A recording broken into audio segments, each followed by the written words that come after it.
Assalamualaikum warahmatullahi wabarakatuh. Perkenalkan, nama saya Bahrudin, Kombes Prodi Ekonomi Pembangunan, Fakultas Ekonomi dan Bisnis Universitas Muhammadiyah Parepare. Saya mengampu salah satu mata kuliah Ekonomi Pedesaan pada semester Gasal dengan bobot 3 SKS. Adapun deskripsi mata kuliah, Ekonomi Pedesaan mata kuliah yang melihat kegiatan masyarakat dalam mengembangkan sistem perekonomiannya melalui desa itu sendiri. Kemudian, sistem perekonomian desa cenderung lebih memperhatikan aspek kelestarian lingkungan dan memanfaatkan pada pengolahan sumber daya alam. Mengingat ekonomi pedesaan diperlukan berbagai upaya seperti peningkatan akses teknologi pertanian, mengembangkan infrastruktur, melatih keterampilan bagi penduduk, dan mempromosikan produk lokal ke pasar yang lebih luas. Adapun capaian pembelajaran, yang pertama, memahami secara makro konsep-konsep ilmu sosial dan menguasai mekanisme dan prinsip sebuah perencanaan dan pelaksanaan kerja serta menyusun konsep monef kerja. Kemudian yang kedua, pemanfaatan stakeholder dalam menggali mekanisme dan arah pengembangan bidang ekonomi secara teori serta pengolahan dan menggambarkan serta penerapan dalam bisnis dan industri. Ketiga, mampu melaksanakan riset yang dapat digunakan dalam memberikan berbagai alternatif penyelesaian dalam bidang ekonomi. Keempat, memahami dan mengikuti perkembangan serta turut bidang ekonomi serta memahami dinamika kerja dan memberikan solusi penyelesaian konflik dan stres organisasi. Kemudian CPMK, mata kuliah ekonomi pedesaan, mampu menguasai konsep bidang ekonomi pembangunan. Kedua, mampu menjelaskan tentang konsep dasar ekonomi pedesaan. Tiga, mampu menganalisis tentang pengelolaan sumber daya dan kelembagaan ekonomi desa. Empat, mampu menjelaskan perencanaan pembangunan desa. Kemudian, sub CPMK ada 9.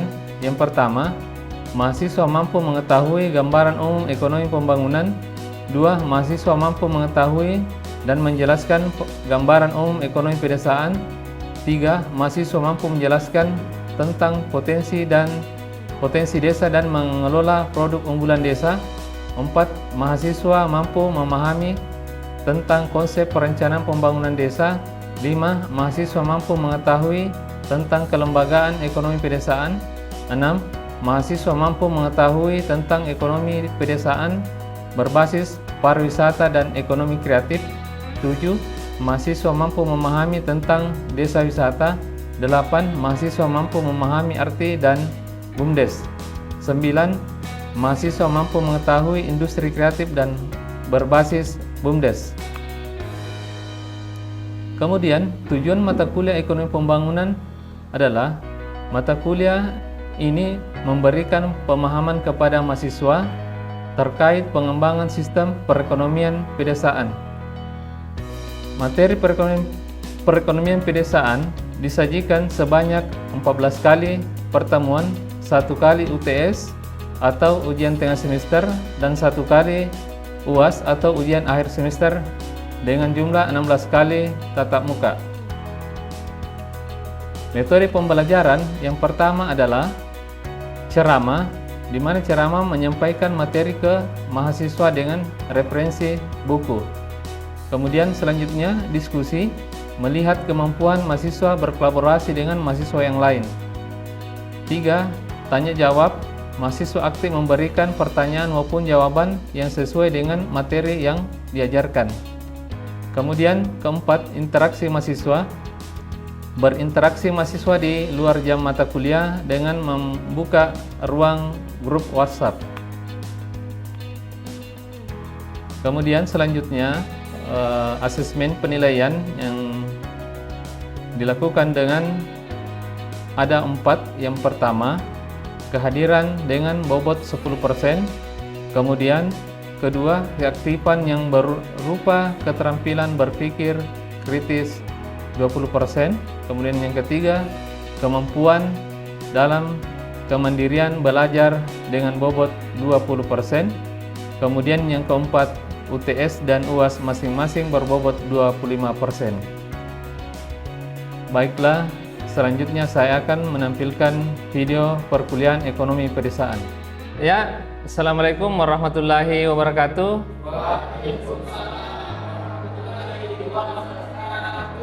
Ya, bagaimana kabar hari ini? Ya, alhamdulillah ya. Ya, sebelum kita mulai perkuliahan, alangkah bagusnya kita sama-sama membaca doa. Doa dimulai.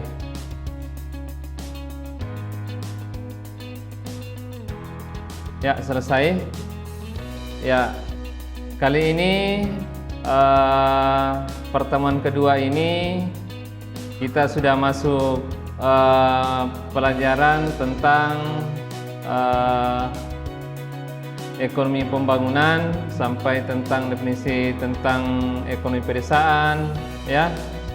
Tapi sebelumnya saya melangkah lebih jauh. Bagaimana menurut kalian tentang mata kuliah ekonomi pembangunan yang sebelumnya dipelajari? Sudah pernah toh? Ya, ada yang bisa memberikan gambarannya sebelumnya mata kuliahnya ekonomi pembangunan? Ada? Ya, silakan. Waalaikumsalam warahmatullahi wabarakatuh. Mengenai mata kuliah ekonomi pembangunan sebelumnya kita pelajari itu membahas tentang bagaimana untuk membangun perekonomian suatu negara. Ada 3 yang perlu diperhatikan. Pertama, pendidikan, kemudian yang kedua infrastruktur, yang ketiga kesehatan. Ya, terima kasih Saudara Sofyan.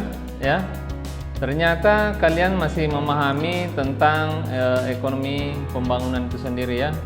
Saya pikir tidak ada yang sulit, tapi perlu kita garis bawahi bahwa turunannya mata kuliah ini, ekonomi pedesaan ini, harus kita runtun dulu dari ekonomi pembangunan, kemudian nanti saya langsung saja ya, ekonomi daerah.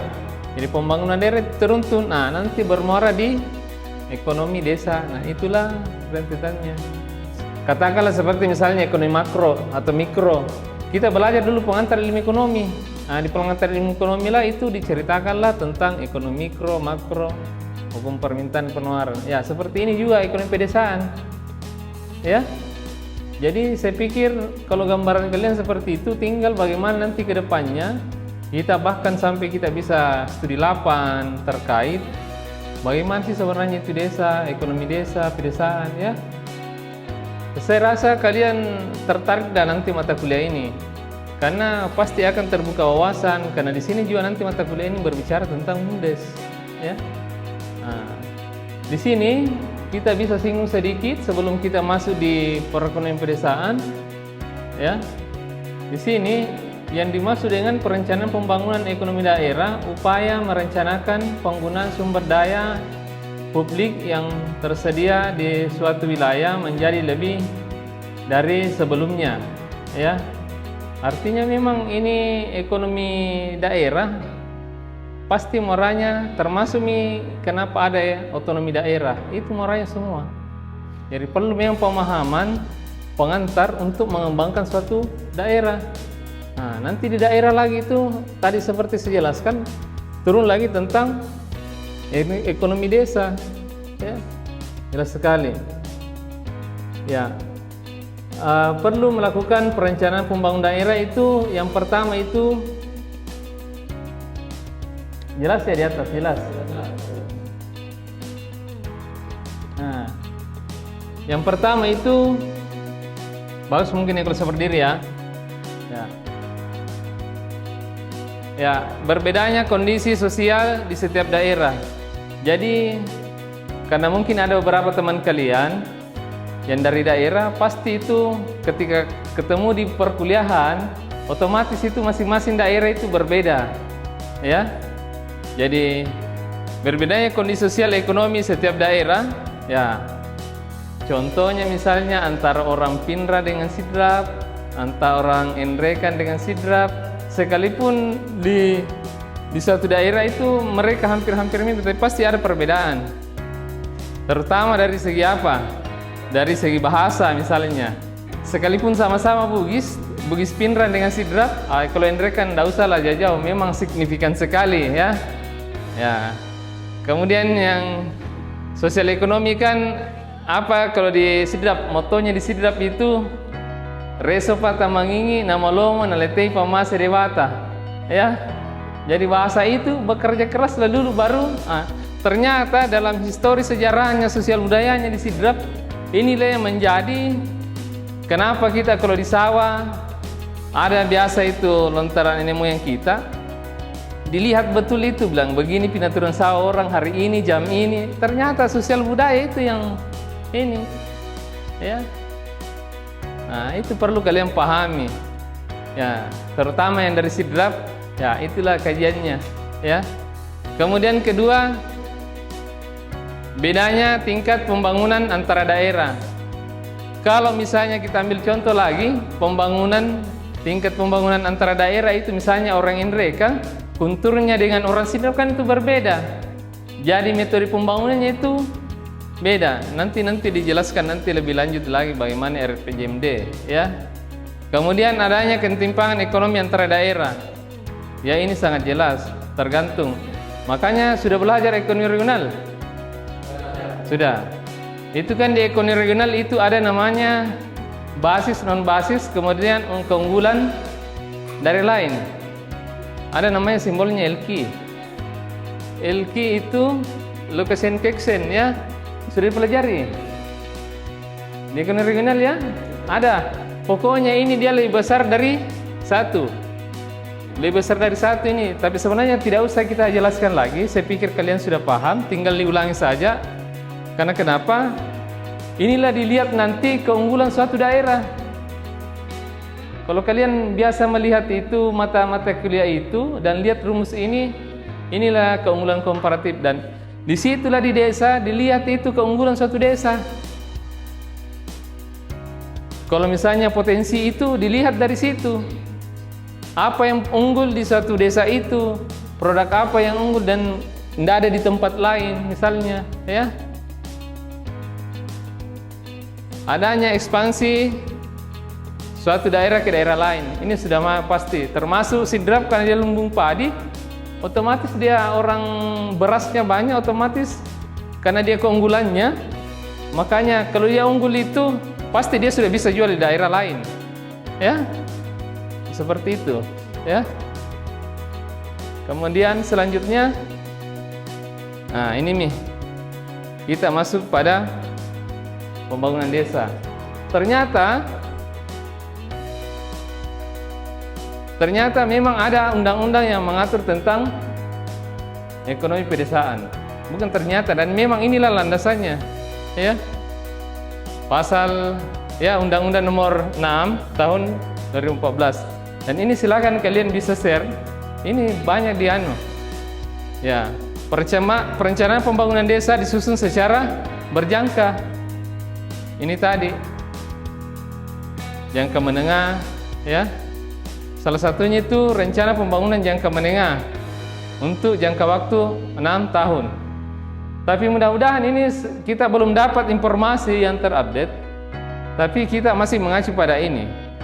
Tapi silakan bisa dicari lagi apakah memang itu misalnya kepemimpinan desa itu betul ada yang 9 tahun atau 6 tahun, ya.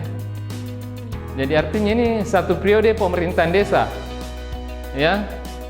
Kemudian kedua, rencana pembangunan tahunan desa atau disebut rencana kerja pemerintah desa, ya.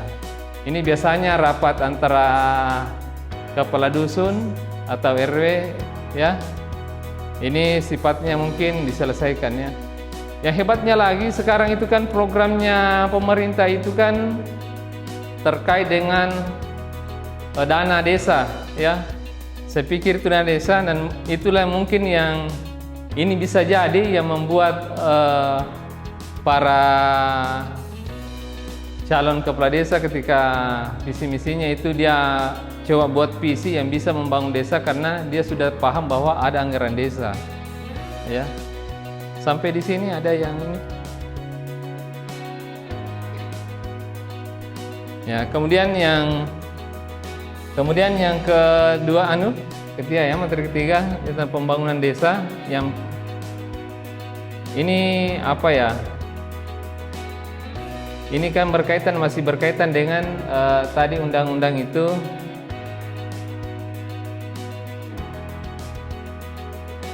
Saya perlu jelaskan, saya rasa tidak usah perlu dijelaskan ya. Nantilah ya. Saya masuk pada indikator pembangunan desa, pedesaan ya. Ya, ini yang menjadi titik utama dalam indikator pembangunan desa.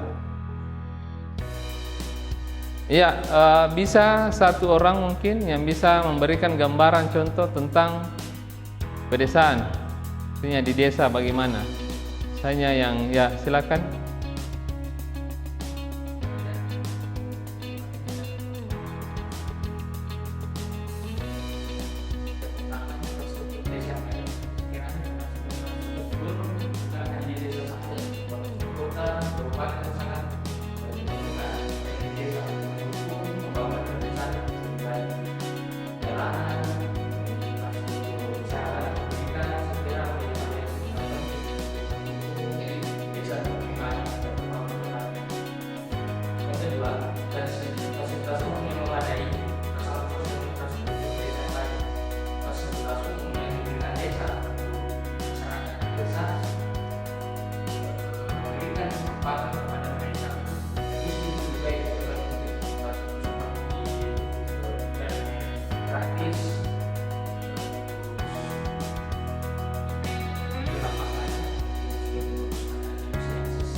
Selanjutnya ini ya proses informasi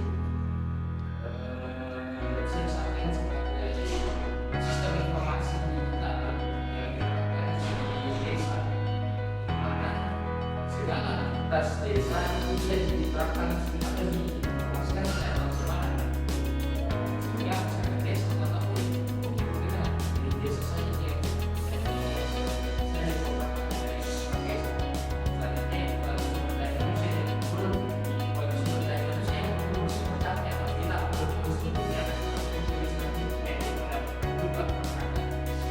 sudah ternyata meningkat, maka otomatis sumber daya manusia akan menjadi unggul ke depan. Itu dukungan dari pemerintah desa juga sangat berperan di dalam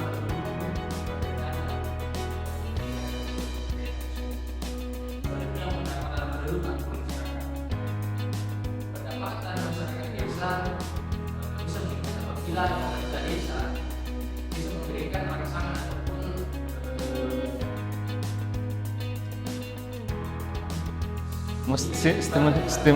stimulan istilah ya.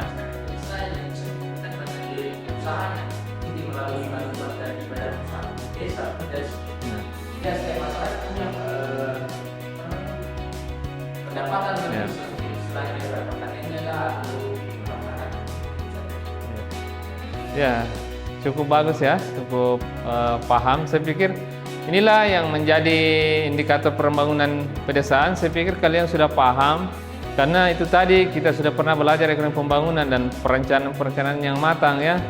Jadi saya pikir ini cukup bagus tanggapan atau pemahaman kalian tentang bagaimana itu pembangunannya. Pada dasarnya ini kita berbicara ini, karena kalau kalian sudah pelajari ini dan matang, yakin dan percaya pasti akan paham gambaran ini sebenarnya.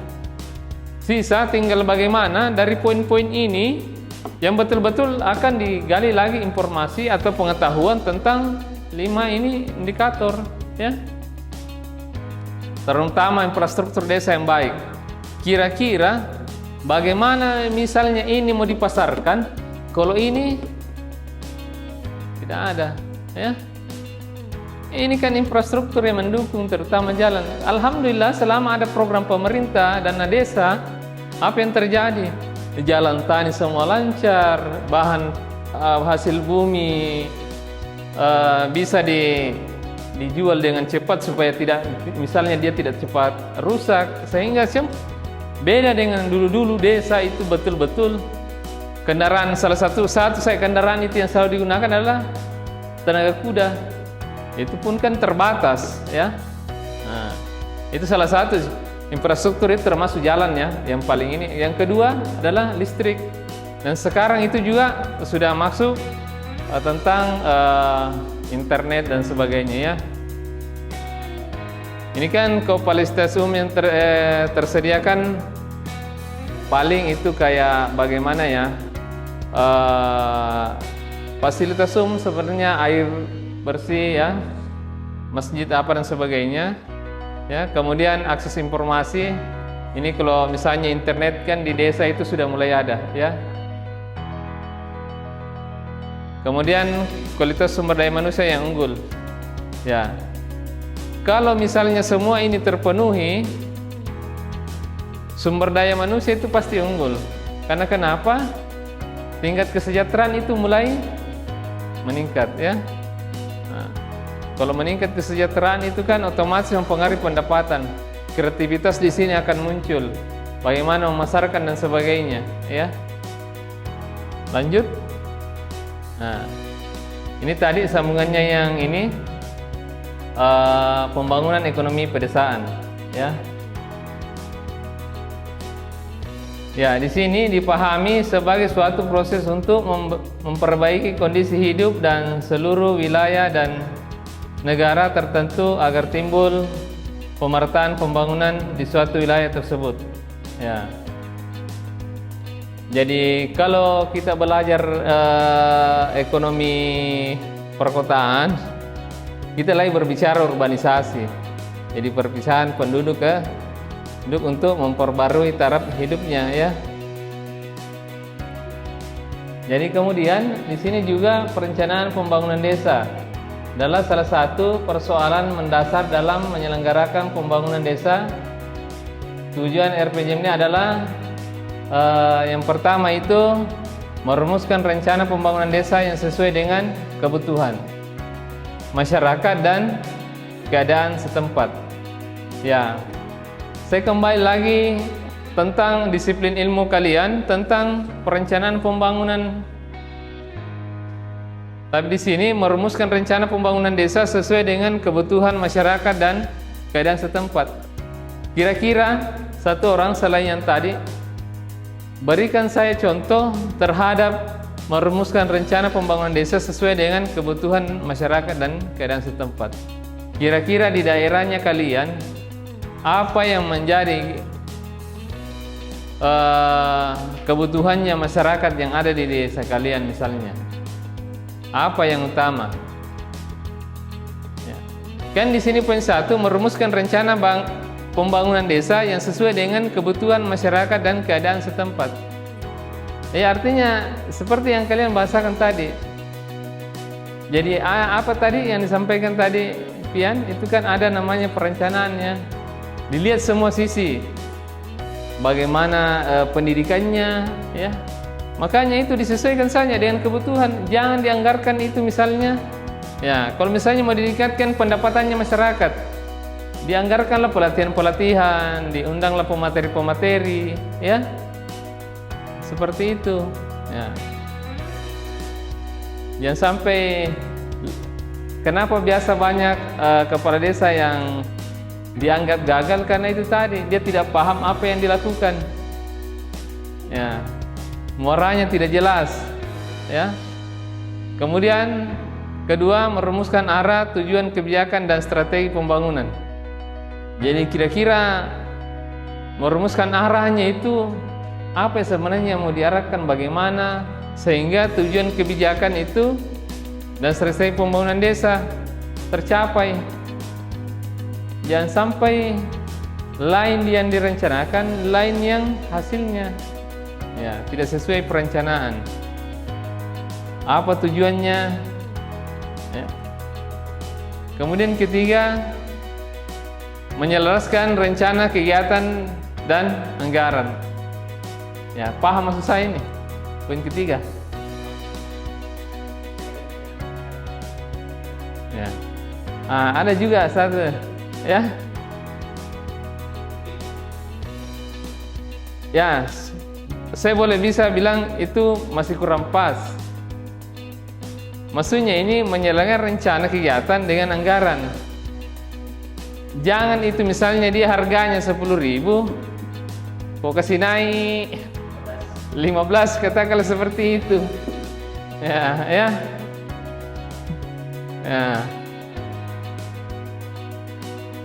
Jangan sampai segitu jidanamu, muapil bang. Ya, kemampuan budget beda, ya. Kegiatanmu dia cuma menampung, misalnya kegiatan itu diundang misalnya berapa dusun, ditambah pemuda, kau anggarkan lebih dari ini, ya, itu kan, ya. Ya, kemudian meningkatkan peran serta masyarakat di desa dalam proses pembangunan. Apa yang kita kenal di sini? Ini mudah-mudahan ini perlu kalian sampaikan kalau pulang dan di kampung. Ini yang perlu kalian tanyakan. Kira-kira apa maksud saya di sini? Ya, paling tidak itu jangan lagi hilang itu namanya gotong royong. Ya. Karena sebenarnya desa itu dikenal dari sini, Ji. Ya. Masalahnya juga kalau misalnya kalian tidak melibatkan desa, misalnya kalau kalian sudah jadi kepala desa atau siapa tahu di sini ada di antara kalian. Sebelum saya akhiri, ada pertanyaan? Ada? Silakan.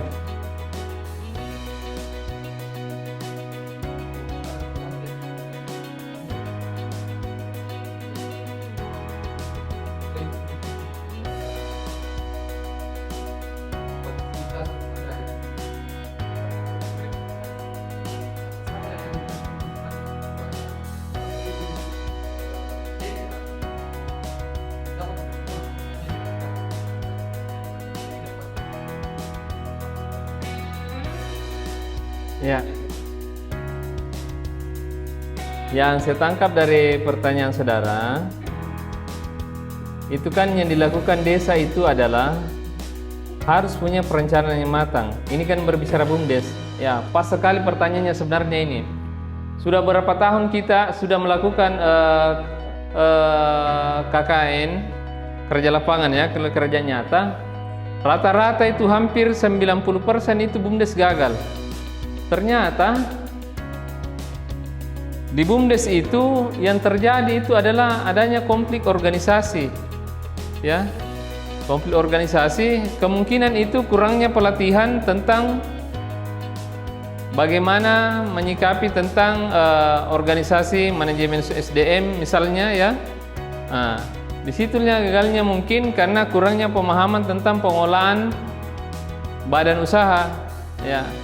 Artinya tingkat pendidikan di situ mungkin perlu dibina, walaupun dia tamatan SMA tapi dia matang tentang pelatihan-pelatihan kewirausahaan misalnya, ya, membuat pemasaran mungkin dengan produk. Saya pikir di desa itu banyak makanan-makanan khas yang perlu dikembangkan, ya. Bagaimana, saudara? Paham ya? Ya. Saya kira cukup ya. Nanti kalau misalnya masih ada yang mau didiskusikan, ini sangat menarik ketika kita diskusi lepas saja di luar, karena ini kan materinya cukup kita punya wawasan perencanaan pembangunan. Saya pikir ini wawasan kalian akan teruji ya. Saya pikir itu ya. Terima kasih. Assalamualaikum warahmatullahi wabarakatuh.